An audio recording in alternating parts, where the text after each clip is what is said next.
Hi, my name is Cynthia Paige Gossage, and I'm the maker behind Paige's Pieces. I literally learned to sew when I could barely read.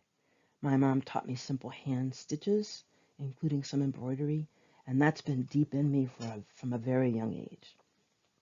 Fast forward to when I was about to start college, my grandmother gave me a quilt that her mother had made, and a light went off. I've been quilting ever since. I've made full-size bed quilts, and I've made baby quilts.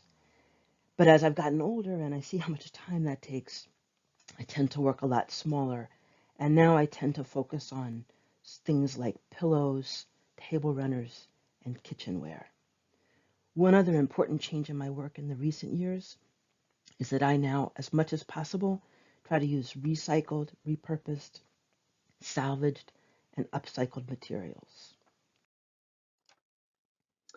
I learned to quilt following very traditional patterns and honing time-honored, precise techniques, and I still love the control this discipline produces.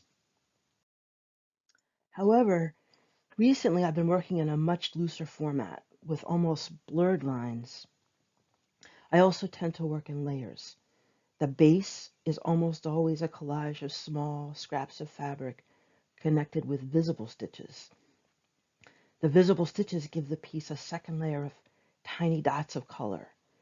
That stitching also attaches the base to two hidden fabrics and produces a dense, durable meta fabric, if you will.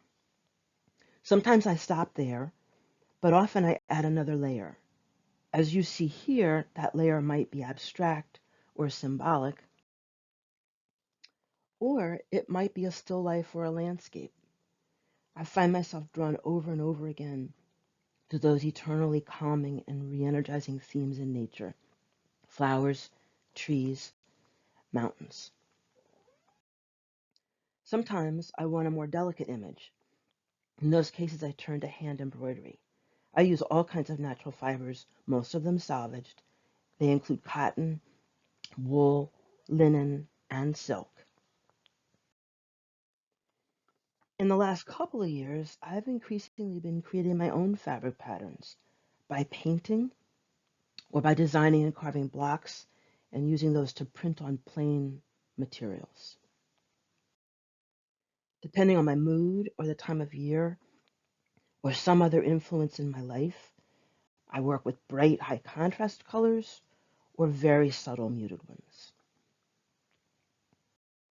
I'm super happy and excited to be part of the Greenbelt 2021 Festival of Lights, and I hope to see you there.